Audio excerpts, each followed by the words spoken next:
thing to worry about. You're not too busy. No, it's all right. It's all right. I can manage. Far. I seriously, you're my hero. How have you been? I've been good. Yeah. How about you? Busy? Yeah. Yeah, crazy. Okay. Fantastic. I so love this. So thank you. So much fun. Oh my God, it's a pleasure. And what I love most is that the four of you are really together in this film. By now, you must be just finishing each other's sentences. You know what? I think we really do know each other well enough to do that. I think we're still polite enough not to. Although I think Kristen and I finish each other's sentences often. But this was probably the most wonderful experience we had as a cast together, because we were away from our closest friends and family. We really lived together. We ate every single meal together.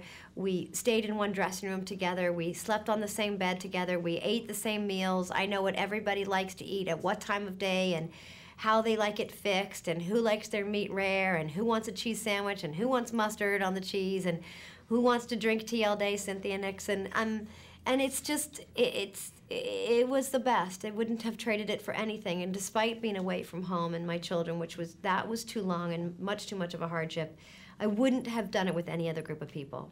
And was it kind of refreshing, too, that not being here in the city, whenever you're shooting in New York City, mobs, or as I say, gabillions of fans, but when you're there, not so many people know you. Look, we love being on the streets with people that are curious about what we're doing. I personally really, really love it. The paparazzi issue is something entirely separate, but it was nice to not worry about plot being revealed. We were in a country that had no interest in us, and really our job was to stay out of their way. I mean, they were in the middle of their lives and jobs and working, and we were in the souk and standing in front of their stalls and stopping business. So it was really our job to really kind of integrate into their lives, and they had little or no interest in us, and it was a virtue because it really allowed us to tell our story in an open environment and capture cinematically everything we wanted to on screen. So I think we were really lucky. Yeah, Michael Patrick King is such a fantastic, such a great writer, unbelievable. He's a really special person. Yeah, and the lines in this movie are just like some of them you just howl out loud. But he obviously listens to the fans, me being one of them. And the first thing I said to him after talking to him in the first film was, "Aidan, where's Aidan?" He listens. He listens to the fans. Was it great to reunite with John Corbett? Oh my God. Oh my God. It was heaven. And I think what was so great about it, for all of us, is that he was, similar to Jennifer Hudson coming onto the movie last time, there was this fresh person who hadn't been down in the trenches with us, And what was really, really, really special about what John did, and I can't say enough about how hard this is, he's been absent for 8 years, and he had 3 days to do this stuff. And Michael had written, in my opinion, some of the best scenes he's ever written in his life, as if he'd been writing Aidan for the last 10 years. And John Corbett had to come on and freaking knock the ball out of the park, and he did. The first scene when they see each other and those lines, and that sound of his voice and the look on the face and the way he holds Carrie and touches her and talks to her, he's magic. He's magic. And then to get to come home to Chris, it's like having your cake and eating it too. It's ridiculous. Yeah, my heart really bleeds for you. I know. It's horrible. Now, there are so many fun things in this film, but a couple things I want to touch on are, now, is there an art to camel riding? Because honestly, I don't see you as a camel rider. As it turns out, no, I was the one that enjoyed it. I was the one that sat on the camel while they were chained to the cameras with my New York Times in my back pocket, looking at the scenery, I have more pictures on my freaking BlackBerry of those girls on camels. I was the one. So I know I might be a city dweller, but apparently you can put a city dweller happily on a camel. And yes, there is an art to it. Did we figure it out? No. Was Kim screaming? Yes. Was I laughing with tears streaming down my face? Absolutely. And karaoke. Now, are you a karaoke gal? No. I find it incredibly depressing. Really, seriously, I find it really depressing. I don't know what it is. Maybe it's because I've made my own attempts at singing professionally, but the idea of doing it voluntarily in front of a crowd of, apparently they're mostly drunk people, it's just really, I would honestly rather be changing diapers, which I secretly love, so that's not a very good comparison. And I like the dentist. I'd rather be late for anything, which is a horrible feeling, than sing karaoke. Yeah. I'm so with you on that. I really don't Why like is it so either. depressing? It is. It is very sad. That's a whole other interview Okay, for sure. sorry. Okay, now I would think, you know, what I love also is that these issues are so real, and you're not trying to be 25 again. You're not constantly in your closet. I mean, you're in the closet, but not. No. But No, you're I really agree dealing with with you. things that you, as even Sarah Jessica Parker, can relate to.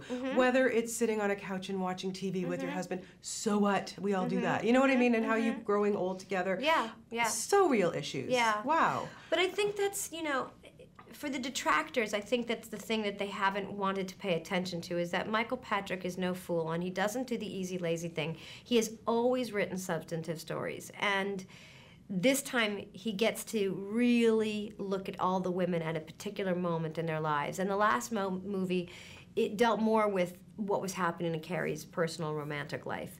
But this movie, he really talks about things that are important to women at this moment. It's not all women, and it's not, you wouldn't even have to have experienced menopause to hear Kim's character talk about it. And it's humorous, and it's scandalous, and it's funny, and it's heartbreaking because it's real and it's complicated. But he tells stories so well. It's an interesting fact when her and Big are talking about, you know, he wants 2 days away to go away somewhere and whatever, which, you know, isn't a bad thing. No. But do you have somewhere that you like to go to kind of get away from it all? Honestly, when I feel like the time that I have, after I drop my son off in the morning and I'm walking home alone between getting home and dropping him off, there's about a 7-minute period, a stretch, that is, especially on a nice day in New York, it's like time stands still for a minute, and I'm just by myself and just walking on the streets of New York and maybe grocery shopping for a second, or that's enough for me. You know, that's as much as I'm gonna get anyway. Yeah. Do you have a place in Ireland that you go with the family? Yeah, we have a home in Ireland. Matthew's family's had a home there for about 40 years, and we go when we can, although we've outgrown our tiny wee house. We don't know what we're gonna do, but we shall not forsake Ireland. Yeah, beautiful country. It's beautiful. Okay, so I know, I mean, obviously this character is going to live on with you forever. There's no way that she couldn't. But, you know, and let's hope that Michael Patrick has a 3 in his head. I'm hoping. But, you know, one day you're going to have to say goodbye to Carrie Bradshaw. Yeah. Is that a tough thing? Like, does it get you all emotional, or? No, I'll tell you, more is the connection with the audience. I mean, this has been the privilege of a lifetime professionally. I reckon I've already reconciled that this will come to an end, and it's best to know when that should be and be realistic about it. But I feel so good about the choices that Michael's made for these characters and their stories that if we left them today and this is where they were, I'd be okay. I'd miss the people and the camaraderie and the sorority, and I'd miss the experience on the streets of New York. But I have such a vivid memory of all of it, and it's enough to get me to my grave. And I think you have a few other things going on in your life, too. We'll see. I don't know. You have Yes. so much. I mean, there's so much stuff you're doing. There is. It's really, I feel very lucky. Very, very lucky. Well, you're very amazing. You're such a wonderful person, and you deserve all the success that That's you have. very nice Thank of you you. so much. Thank Always you. lovely It's to talk to you. so nice to see Thank you. you. You too. Have Thank fun. you. How are Be how are the good. girls? They're good? great. Thank